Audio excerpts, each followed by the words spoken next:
All right, welcome back to the GSMC Wrestling Laureate Podcast, brought to you by the GSMC Sports Network. It's your boy E here on the mic. And just to kind of reiterate what we talked about, our first segment was about a little bit of the WWE NXT and what to expect heading towards Stand and Deliver and the WrestleMania weekend, Saturday to be specific. But we also talked about AEW, some of the important matches that were that are happening as we speak. But we want to kind of move into now, and honestly, as a wrestling fan, I grew up during the Attitude Era. I love the Attitude Era. It was constantly unpredictable. There was blood, there was curse words, there was just absolute mayhem. Every single show, you had no idea what was going to happen. And when it comes to unpredictability, comes immense and exclusive, amazing skyrocketing ratings for a lot of these wrestling promotions. For me, watching WCW, that's kind of what the WWF kind of lacked thereof, if in my opinion. But eventually it all, Vince McMahon wound it up on top, which is kind of crazy. I still don't understand how, but that's another podcast. Maybe we'll cover that in another segment, in the future. How WCW and Turner Television was absolutely killing it. They were in charge of the ratings on Monday night and Thursday night for years, and they were the ones who went under, which is kind of baffles me. During the Busted Open podcast host and former wrestler Bully Ray and Hall of Famer, kind of said that the WWE Attitude Era mantra is on this WrestleMania 40 main event, meaning that you kind of have The Rock, Roman Reigns, who kind of they're on this level. Like right now, there's no turmoil within the bloodline, you know. And then you have Seth Rollins and Cody Rhodes, and both of the teams are trying to create a wedge where they can kind of have this. I don't want to say advantage because I don't know. I don't feel like that's the right word, but I'm going to use it. They kind of have this advantage, this kind of this approach that you never really had this existence as a wrestling fan, that Seth was going to turn on Cody or Rock was going to turn on Roman until this promo was released on, I think it was Friday Night SmackDown, and it was absolutely crazy. It was absolutely crazy. But you kind of have that Attitude Era esque to it, like that Stone Cold Steve Austin DTA. Don't trust anybody. Stone Cold Steve Austin 316. I just whipped your ASS. But nobody should have trust Austin because that's just how the Attitude Era was. That a lot of these superstars were kind of just out on their own. Like a lot of these superstars didn't like invite the other person to dinner or didn't like be like, hey, you want to go work out and lift some weights together? No, dude, it was like, dude, I want your title, man. Like, I want to be the best there is, the best there was, and the best there ever will be. Bret Hart, if anybody knows, now you know. And I'm just kidding. But there's been a lot of turmoil within this promotion between Cody Rhodes, Seth Rollins, and The Rock and Roman Reigns, but yet no betrayal. No betrayal, no signs of betrayal. And I think, in my opinion, that just kind of escalates and it kind of builds up within our little WWE wrestling bodies that something's going to happen. Absolutely, something's going to happen. Someone's going to betray somebody. And it's just going to be the biggest, like, moment of the century. When was the last time WWE really had that moment? For me, there's a lot of mini moments. There's a lot of baby moments. But one of them was when Seth Rollins turned on the Shield. That was like one of those like, what the? And another one was when they were trying to find out who was going to be the next Universal Champion when Finn Balor was hurt. and relinquish the title. And Seth Rollins thought that Triple H was going to be on his side, but he got pedigreed, and then Kevin Owens came in and he was the Universal Champion with Chris Jericho and stuff like that. So within the last, oh man, that was like 5 years ago, 6 years ago.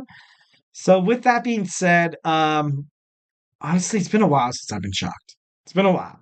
I was a little shocked that Cody Rhodes didn't win last year, but as soon as Cody Rhodes didn't win last year, as a wrestling fan, and I know a lot of you people could probably relate, you kind of knew that he was gonna win this year.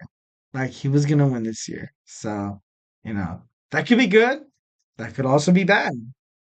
You lose that unpredictability, you lose that aspect of it, which is what wrestling fans are really like hooked on nowadays. But anyways, moving on. So the absolutely unpredictability, an oh my god moment. Um, it's crazy how once when The Rock started, once when he became the board of directors for TKO, which is part of Endeavors, which is part of the UFC, WWE aspect. Ever since that merger, you just can't help but to see that a lot of this writing in WWE content or creative has been doing a lot better. The Rock has been working behind the scenes with a lot of superstars. You could tell that, like, I know The Rock, a lot of the, definitely from years, he kept saying, I'm going to come back. I'm come back. I'm home. I'm home. I'm gonna do WWE good. I think after all this, this Hollywood stuff, I think he's finally made it to the point where he can still do Hollywood, but he can still do wrestling, and he can still do wrestling really, really good. Especially with WWE Creative, who has been struggling ever since Vince Russo left. But then that's my opinion. You know what I mean? Like Vince Russo was the head, he was the blood, sweat, and tears and the emotions of the Attitude Era. And eventually, Vince Russo moved on to WCW. And I'm not going to solely place WCW's success on Vince Russo, but I know a lot of, I know The Rock could just impact people. He could just impact people from that wrestling standpoint, from the root, the attitude. He also has a lot of Hollywood techniques. Like The Rock could probably be a direct. He probably has directed a couple of films, or maybe like he's directing like a TV show or something like that. But like Young Rock, like the Young Rock was, it was pretty. I watched a couple episodes. It was pretty good, but I don't know. I just feel like The Rock, as the head of the TKO, he's kind of, obviously he's allowed to have a little more leeway here to kind of be like, the executives are like, hey, Dwayne, we are PG, right? But, Dwayne, he uses those curse words. He uses those, tactics. He makes Cody bleed and Mama Rhodes, and he has the belt and smears the blood on that. Like, he knows how to catch the people's attention. And isn't that what wrestling's all about? Isn't that what we're all here for? Isn't that the reason why we kind of watch sports? Not for blood, not for blood. Kind of, not to like dabble on the NFL too much, but the hip drop tackle being outlawed is ridiculous. But sometimes it takes someone like The Rock to kind of step away from wrestling, come back, and be like, look, this is what's wrong. This is how we can fix it, and this is how we can move on, and we can prove a pivotal, like more successful business being, moving forward. And honestly, like you have The Rock, you have Triple H. They were the best feud, arguably, like for me growing up, one of the best feuds. But honestly, as you're a wrestling fan, well, at least I feel that I'm looking towards some greener pastures, toward the future. And I'm kind of happy that The Rock came on as a TKO, representative. But like I said, the Attitude Era is back. Yeah, more blood, sweat, exciting storylines, bad language, and just some more intense feuds. You have superstars, like for example, you can kind of see this thing kind of escalate, and I'm not going to spend too much time on it, but I want y'all to remember, when was the last time you saw Ricochet fighting in a WWE ring? Take a second. All right, too long. I'm just kidding. No, but Ricochet has been featured on Raw 3 weeks in a row. That's because he's talented. He's simply talented. You can build something around him, and it sucks because he has that, he's kind of shorter and he's kind of smaller than the rest, but he's definitely absolutely someone you can build an organization around. And I don't know, like I said before, I can see the light heavyweight championship coming back, maybe the cruiserweight championship coming back. I hope not the 24/7 title because that would suck. But I don't know. I don't know. Hopefully, he has better futures for these superstars that's been overlooked for a long, long time. That's been just basically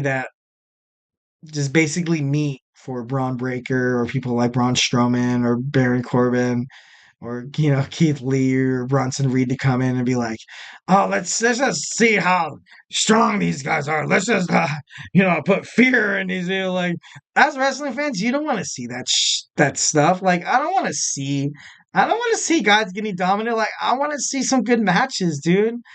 I'm sorry, and I know I'm not trying to pander to the public, but I don't know. Like I'm a wrestling fan, and I know it's, absolutely like choreographed and scripted, but it's not in a way.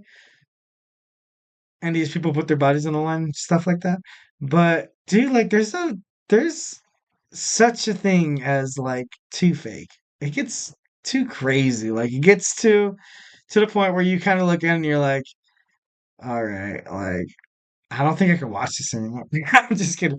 No, but like stuff like that, like it's just I don't know. I feel like just these throwaway matches that they're doing for superstars, instead of using throwaway matches for these young talented people trying to make an name for themselves, they should maybe make kind of like not a league, but like a division that just supports things like that. So and just the final thing to kind of touch on is Booker T, Hall of Famer for the five-time five-time WCW champion. He basically said to me, and he said, and I quote, "To me, that the Attitude Era was the best era. I think the WWE is bringing it back just a little bit." And to be honest, you can't help but to agree with Booker. That's exactly what's going on. That's exactly what we're seeing as WWE fans. And, we love it. I like it. I haven't been on the edge of my seat from WrestleMania in a long, long time, which is kind of crazy because next year they kind of have to build off those emotions to kind of hit that same expectation, which I'm excited to see what they do about that. But right now, I think they're doing a pretty darn good job. So, kudos to them. All right.